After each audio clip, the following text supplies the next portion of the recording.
we're all leaders, and if you want to step in and show your leadership, is create that space for others. And when you get there, help others to get there too. And I think that's a message for others that have got into the roles, is just really about how do you use your platform now to help bring others up, because that's where we're going to see the real progress and change.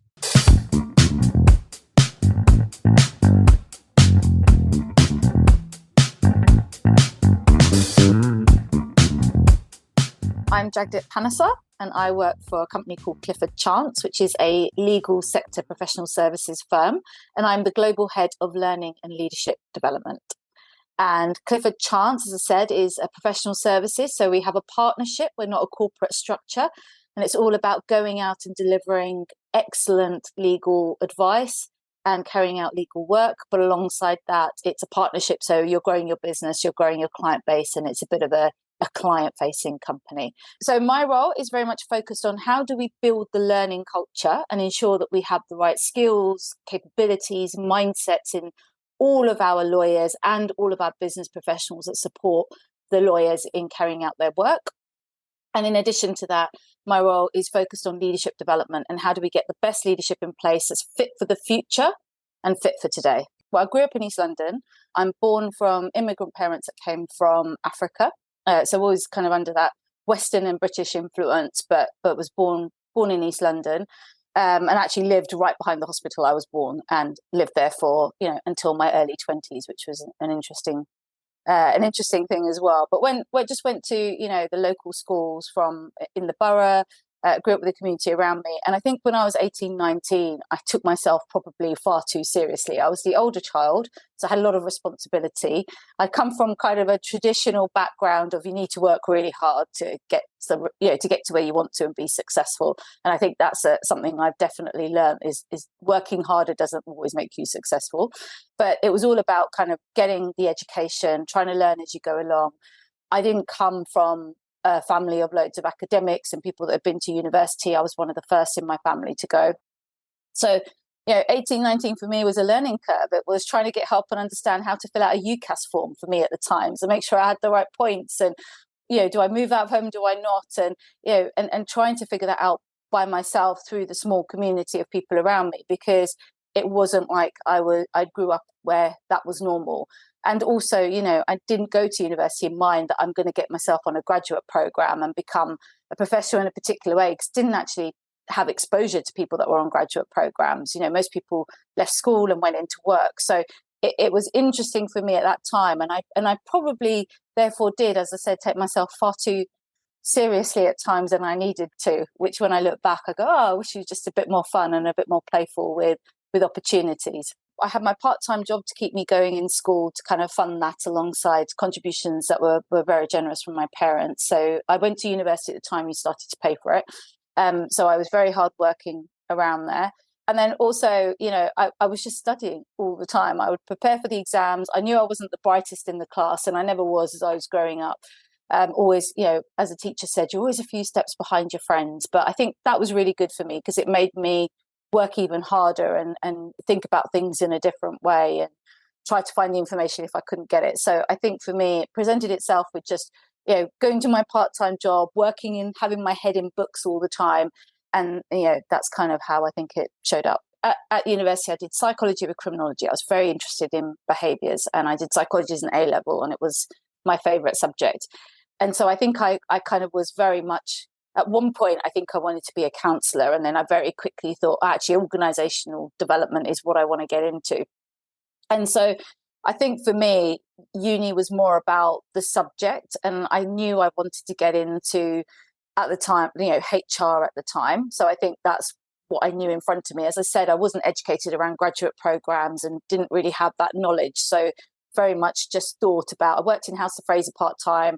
They had a HR department. I was like, I want to get a full-time job in the HR department. That was my goals while I was at university, and which I did do, actually. I managed to secure a role there doing payroll, which was wonderful, but a good place to start.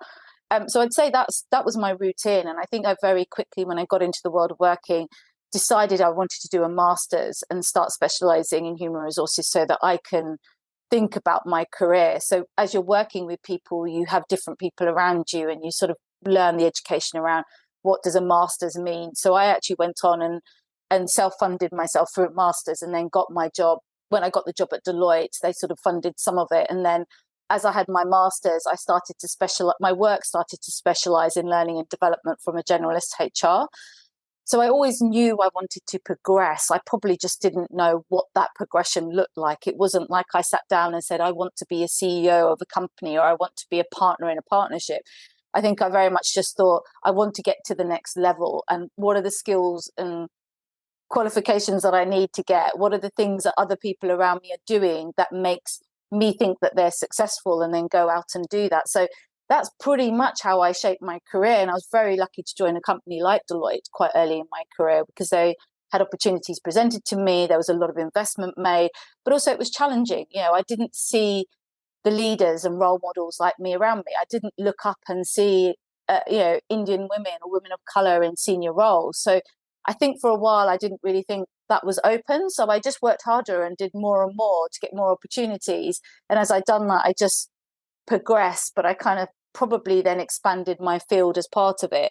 I think it was actually in my early 30s, I got much more curious about being a bit more playful with my career, and took a few more jumps, because I think I probably would have stayed at Deloitte and steadily worked my way up and went to different roles. But I'd probably say early 30s, I kind of got the itch to go, what would it look like if I just went into a completely different company? What would it look like if I tried something very different?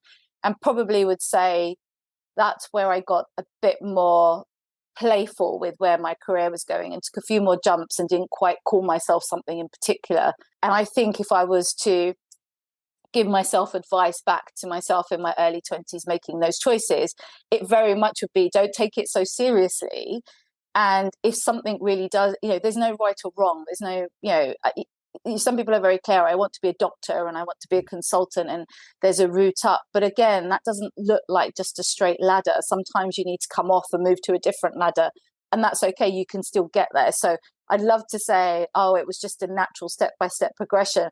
I made a lot of lateral moves. I moved to different industries. I went into roles. I tried some consulting by myself and hated talking about negotiating fees, and decided that wasn't for me. And it's okay. I'm still, still landed in a really good senior position. I just wish I'd taken some of those risks a bit earlier on in my career to broaden my experience and my exposure. How we define leadership is evolving. And I think what we mean by leadership in today's world is quite different to what it meant 20 years ago, which probably was a bit more, if you had a title that gave you leadership. And I think that myth has been busted, and it's very much like we are all leaders in our own right. And I think that the key thing is around leadership, again, has been around driving results, and that's still important, but it's equally about the human connections and driving empathy through your teams to deliver. It's about, ensuring that everyone's voice is heard, and it's all about being that inclusive leader. So it's a real balance between driving the results and delivering against the strategic goals of the business, but it's also very much around bringing everyone along, having, co-creating, bringing the right thought leadership. And a lot about that is, we talk about diversity of thinking. Diversity of thinking is not just about the gender or the color of someone sitting around a boardroom. It's about the way that we think and bringing those different life experiences to drive the best results for the business and the work that we're doing. And I think that's where I'm seeing leadership evolve. It's much more a balance between the commercial results and the human connections. Yeah, I think there definitely is progress. And I'm, one of my factors of joining Clifford Chance was looking at the leadership and seeing whether progress is being made, not just for women. I think there's more evidence of that, and you're seeing that, but women of color, because I think it's important. We are role modeling and representing, it's exactly the same as kind of, kids watching cartoons. They want to see themselves represented in the workplace we do as well, because it's where we're spending most of our time. And so I think there's definitely progress, but there's more to be done. And I think we need to not wait for a magic bullet or think in 2 years' time we'll get there. It's really investing, for firms and companies, it's about investing much earlier on and building that pipeline for the future and thinking more longer term about it. And I think personally, the sort of advice I'd give to someone sitting there going, I don't really see people around me, is create that.